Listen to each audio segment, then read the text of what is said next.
Welcome back to Cybereason's Malicious Life. I'm Ran Levy. The following is the second in a two-part story about the 2011 RSA breach. In part 1, we heard from Sam Curry and Dave Castignola about how the breach was discovered by an attentive employee who noticed sensitive data exiting from RSA's servers. Sensitive information regarding Secure ID, the company's flagship product, was stolen. It was yet unclear whether the attackers had managed to get hold of the cryptographic key that they needed in order to decrypt the stolen data. If they haven't, RSA was in the clear. But if they did have the key, then hundreds of RSA's clients were at serious risk. RSA's management then had a tough choice to make. Should they disclose what happened and suffer the consequences, even though it was possible that no real damage was done? Or should they maybe keep quiet and hope the whole mess just goes away? Art Kovalio, RSA's CEO, made the call. "We are going to do the right thing," he said. And they did.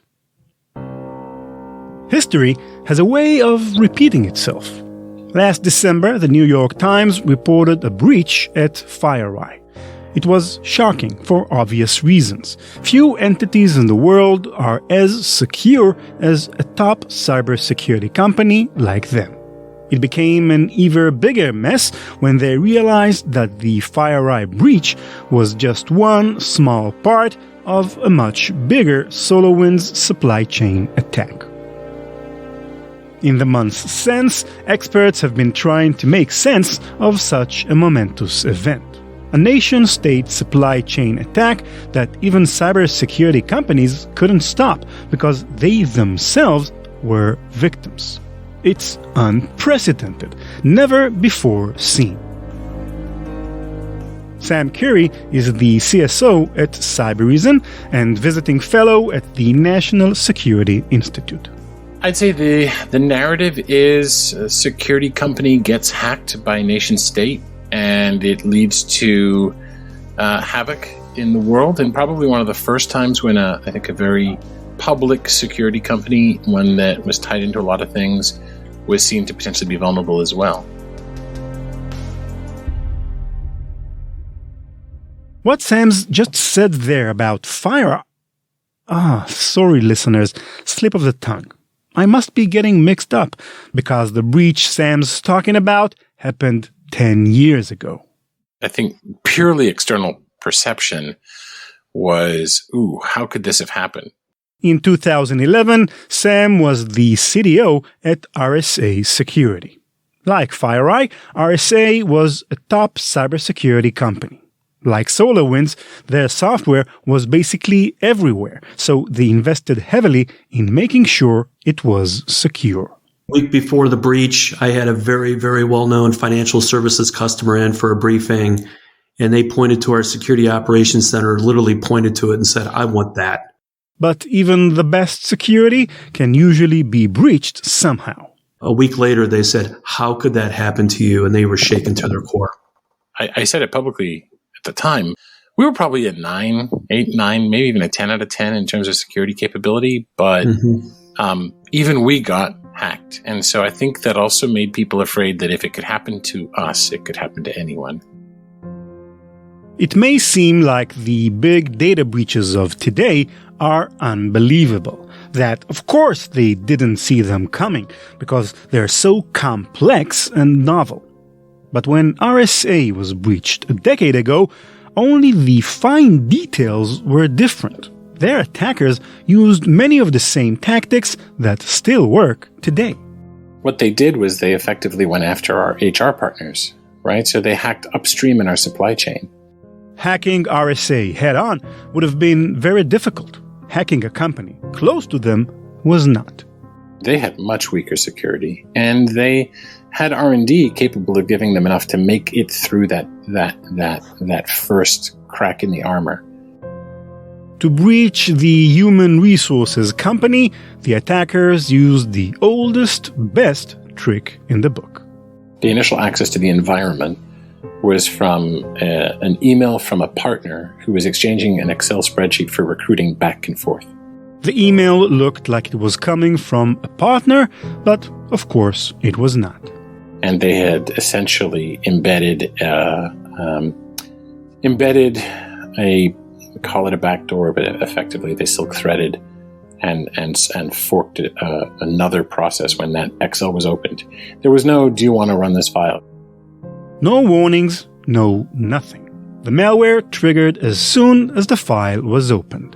You double-clicked it, and they were in the system. The attackers had full access over the victim's computer. And there was a unique build of Poison Ivy, which is a remote access Trojan, that is still being used, by the way, to my shock and horror, because I thought it was even a fairly old technology at the time, for all it was a unique build. And then they did the daisy chain, right? Escalate privilege and move through the organization. They hopped from the HR partner into RSA itself. Even then, RSA had measures in place to prevent sensitive data from leaking. But the hackers got around it. It was also a corruption of a tool on exfil that wasn't supposed to allow out encrypted data, and it was. So those are the basics. But the deeper you get into the RSA hack, the weirder it gets and the more it changes. In the weeks and months and years that followed March 17th, 2011, news outlets around the US and worldwide told the story of RSA's breach while failing to understand or outright misreporting so many of the important details. I'll tell you two things the world probably doesn't know unless they sat in one of my Anatomy of an Attack presentations, because we couldn't say it publicly. One of the things everybody missed about RSA's breach had to do with who actually did it. Shortly after discovering the breach, RSA's analysts spotted their attackers' footprints and realized they were still in the system. Counterintuitively, the analysts chose not to boot the intruders from the network. So in incidents, your job is to protect the company, the privacy, the customers, the shareholders, a lot of things. As long as you fulfill that mission, you then try to understand as much as possible the opponent. And that's why you don't kick them out necessarily right away. They studied the perpetrator's every move, gathering intel. So the first clue that we had who it was the time of day that they operated. They were almost exactly 12 hours out of sync with us, and they took nice, predictable lunch breaks. They came to work, and they went home, and they weren't very talented. There were about 8 people at the keyboard, and we were pretty sure from the start they were in China. They figured it all out, or so they thought. We knew where they were, what they were doing. We had them boxed in. We were going to kick them out on the 15th. That was the plan when we found the second attacker. A second attacker, a Russian nesting doll of APTs. They both came from the same nation state, and the second one hacked the first one. The second attacker, they were very talented, and they had highly idiosyncratic behavior, and they each behaved very differently from each other, and they worked very long hours. They were a much more professional and well-trained squad, and they attacked the first. Only a small number of industry insiders have ever been privy to this side of the story.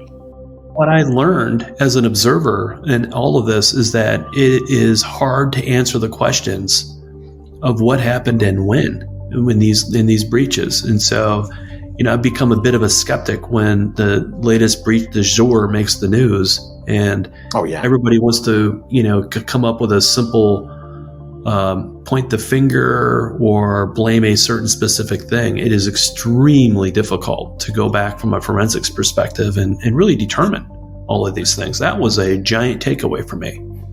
Yeah, and Dave, you make an excellent point. Even 10 years later, it's hard without going to a whiteboard to explain it.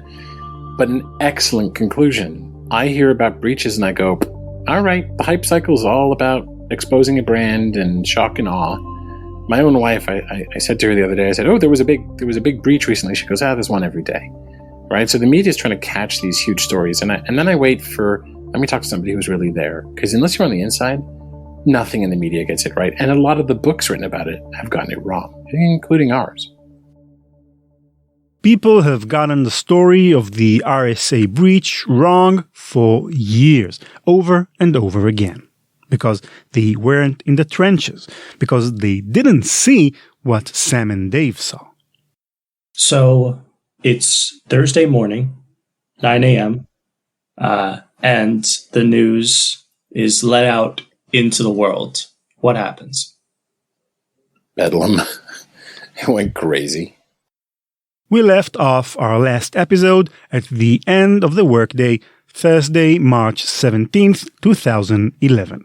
It's been about 30 hours since RSA realized they'd been fleeced for their flagship product, 50% of their entire business, the Secure ID authentication system.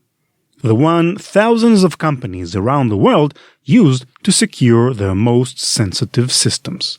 They published the news of their breach, and that's when it all really started. It was like going to war. We were trying to figure out, who do we call? What do we have to say? What's the wording? How do we, we knew we controlled the IT environment because we'd shut it down. We shut it all down, and we started the painful process of rebuilding it. All that was happening at once. When Dave came and took control of the communications arm and the crisis response, we were moving at full tilt.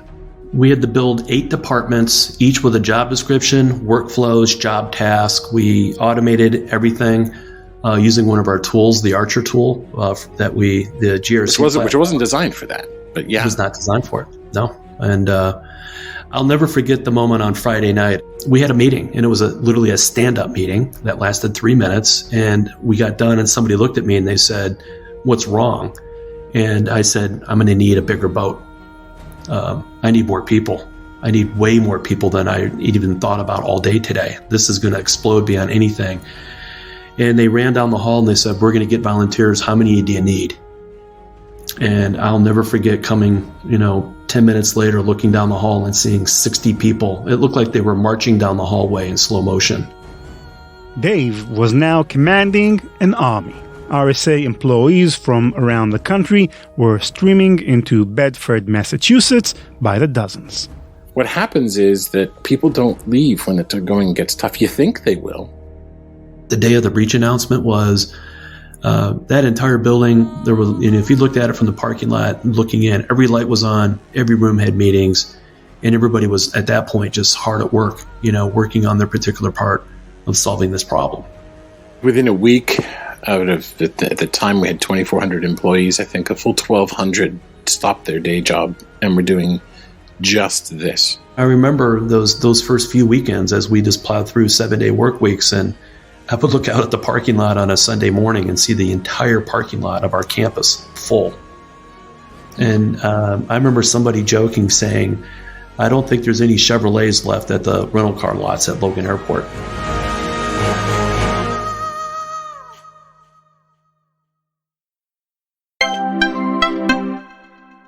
If you're a defender fighting to protect your organization from cyber attackers, you must be successful ending attacks every single time. They only need to be successful once. Cyber Reason reverses the attacker's advantage. Our future-ready attack platform gives defenders the wisdom to uncover, understand, and piece together multiple threats, and the precision focus to end cyber attacks instantly. Cyber Reason ends cyber attacks from endpoints to everywhere.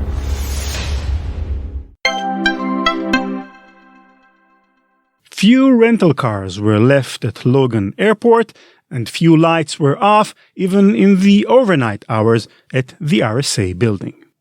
Just to paint the picture, we know those lovely conference rooms people have in buildings with the glass on the beside the doors and the frosted glass. We had to paper it up. We had to leave our phones outside. We suddenly couldn't use computers for the craziest of things. We had to scan the room for bugs. We had to scan the woods, and we found things for. There was espionage happening. Actual, real-life spy stuff. We had to start tracing where people went because we suddenly were worried that there were insiders who'd been blackmailed or compromised. It felt like living in a thriller novel. The intensity level was off the charts. The alignment and the focus, I don't think I've ever seen that in my career since. Everybody was laser focused. I just felt like every part of my entire body was alert and entirely focused on this mission. The mission wasn't exactly what you'd imagine it to be. Repairing systems, finding and defeating attackers, that was the easy part. The biggest, scariest threat to the company wasn't any Chinese APT. It was angry customers. Who'd you have to talk to, and how did these conversations typically go? They started usually very ugly. And Dave and I, we did hundreds, right? There were hundreds of customers Yeah. that each of us spoke with. And in Sam, many cases, that first conversation led to 3, 4, 5 additional conversations. It's hard to imagine a less appealing job than being the face of a corporate apology tour. Sam was put out in front of this with, Art Coviello and a few execs. Sam got stuck doing video calls and jumping state to state doing explainers. I flew to Bentonville to talk to Walmart, and I addressed 600 people there, and they later gave me a unit coin for the conversation. I spent 5 hours at a whiteboard. I went to MasterCard, who invited me to St. Louis to address the local CISOs. And my job was to organize, schedule, follow up, follow through, document, track, monitor, report to the board. And I remember just how intense those conversations were, Sam. Yeah, and I got put on the hairiest ones. The hardest meeting I had, because you asked for the rough too, I had to go to D.C. and address with the FFIEC and the assembled banks. So it was a large room with, I think, a couple thousand people in it, and I had to stand up at a table because it was a large, very large hall, and basically talk in a microphone about what happened and take questions. It was incredibly difficult because these people are going, "You're our trusted partner. What's going on?" And the only thing you could do was just run through the facts with people and answer the questions directly. Yes, this is what happened. This is, we'll do these things for you. What do you want? Like, how can we help? I had the good fortune of almost all of my conversations being, somewhat professional. I only had less than a handful of people that screamed at me and yelled and cursed. But I opened up every conversation with, "You're upset. I'm upset. Believe me." And this is difficult. It went on like this, call after call, video conferences and flights and NDAs and anxiety for weeks on end. We went to simply working all the time. There was nothing else. People didn't go home and make food for their kids. They found babysitters if that had to happen. People descended to help reinforce the breach, literally and figuratively. It was exhausting. It was grueling. It's one of the, I don't think I've ever done anything in such a sustained high intensity way before or since. And I've been through some pretty big things. This was, for me, 30 days in the office without let. And you fell asleep when you had to, and you got up and kept going. A lot of it is actually a blur. How can you work straight through 18, 20-hour days? What were you working on? And the answer is everything. I hope to never go through anything like it again. Dave had a room at the nearby Marriott, but was almost never there, coming back late at night, leaving early in the morning, if he came back at all. It got so bad that people started noticing. It was my 4th week, and, just living there. I would come, the hotel, by the way, figured out something was going on. The hotel staff felt so bad for Dave that they started doing his laundry without him even asking. It was kind of funny knowing that they were taking care of me. But at one point, I was told to go home for a night. They said, "You need to go home and see your family." And it was a Saturday. And I recall flying home, and I was on the Delta flight, and I had my laptop up, and I was on Wi-Fi.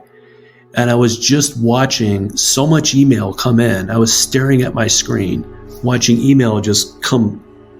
And my screen was just real time refreshing through with all these new messages that were piling in.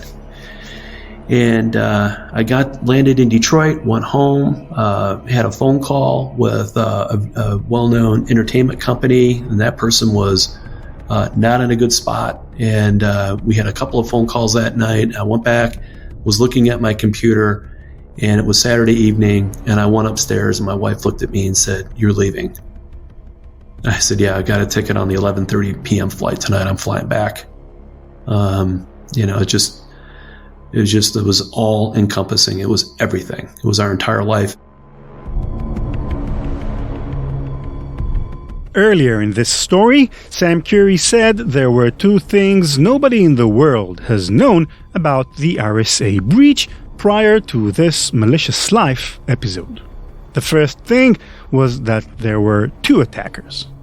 The second is that nearly 7-8 months later, in October, we went back and revisited that first question of whether we had was the screen green or red, because there's no such screen.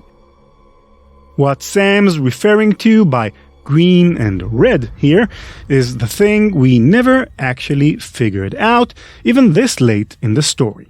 Whether the Chinese hackers had stolen Secure ID's coveted encryption key. I think I said we had come to the conclusion that we'd had a breach, and we then moved into action. After 7 or 8 months, they had enough information to make a call. A call as to whether they really did get truly and properly breached or not. We came to the conclusion we probably actually didn't.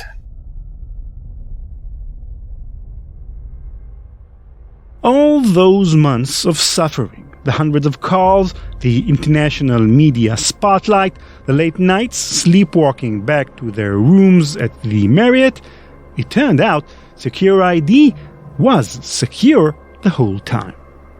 And that's quite a shocker. Because, 5 weeks after the first attack, we were attacked again. A second attack in April. And they didn't succeed in that second attack because we were still shut down. Not because we were better at security at that point. It seemed obvious to the guys at RSA what the attackers were coming back for. The first time, if you remember, they'd only managed to exfiltrate half of the Secure ID data. And we then came to the conclusion, they must be coming back for the other half of that file they exfiltrated. But this assumption turned out to be wrong. Well, we found evidence in October that no, they probably were coming back for the key. And that's a vital distinction. They came back for the key, which means the RSA breach was probably a non-event. The fact that the attackers came back for the key meant they didn't have it in the first place, and the Secure ID data they had managed to exfiltrate was useless from the start. We sat around in October and said, so do we tell anyone this? Do we, by now the damage is done. People have replaced whatever security controls from us they need to. They're all, risk is under control. And we said, no, it's not worth a third news media hype wave that could do more damage to customers and to partners. Who needs to set the record straight if people are healing?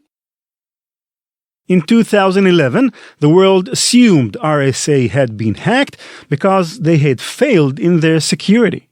It turns out they were attacked twice and managed to protect their data both times. So yeah, they really did have 8, 9, 10 out of 10 security. Sadly for Sam and Dave and their colleagues, it took 10 years for anybody to recognize them for it. Until today, until this podcast. If there's one thing that you could leave people with amid everything that we just talked about, one takeaway from this story, what would you say? The one I would say is if and when this happens to you, you can't be a victim. You cannot be a victim. Nobody ever says, oh, poor so-and-so. It stinks to be them when that is a big company or a brand. Having data is a privilege, not a right. And so in the moment, you're going to have to make a choice somewhere of saying, am I going to be a hero or a villain? And it seems like an obvious thing. My advice is, if you don't have that art attack to smack you around and make you make the decision, choose to be a hero. Really. Not only is it the right thing to do and a good look, but be part of the community of folks that are trying to prevent victimization of others. Don't hide it, because the court of public opinion will make a decision, and how you behave has lasting consequences for yourself, for your shareholders, and for others. And I would just say that if that advice, well-heeded advice from Sam, is followed, you will survive. You will survive. Even a very big public breach, you can survive. When they first got the news of the breach, neither Sam nor Dave thought their company would live past it. But rather than cover up the bad stuff or try saving their own personal reputations, they did their best to be responsible and help customers. They told the world what happened almost immediately. They put their faces on camera and in front of audiences and tried to do the right thing every time, even when it hurt. And yet their predictions of doom didn't come to pass. The company did return to normal. There was life after the breach. When you're in the eye of the storm, it seems like things will never get better. But eventually, the wind and the rain stops and the clouds part. I recall coming home once I was released from my engagement and I was going back into my day job and I was saying goodbyes, just how emotional that was and the tears that were shed. And then I remember coming home and my daughter looking at me when I dropped my luggage in the kitchen and just kind of went, ugh, because we all literally physically aged during the episode. I mean, like gray hair. Sam stayed at RSA for another 3 years, Dave another 6. Amazingly, my career resumed. I don't know what it would have been otherwise. I thought, hey, my prospects are vastly diminished, but my career resumed a more normal course. Dave, how about you? I tell you what, I wear it on my sleeve. What we do matters. And since that period, and since leaving RSA and having an opportunity to work with some other wonderfully great companies, every time I joined a new company recently here at BugCrowd 5 months ago, and as I got to know my colleagues here in the sales organization, I really always work hard at trying to remind all of us about why we're here and what we do matters. To me, it just has really solidified, frankly, my passion, and I'm not afraid to talk about it, and I don't care if it comes across as corny. This is more than just about getting purchase orders and selling and growing businesses. It's really about trying to help these customers who are still in a tough spot today.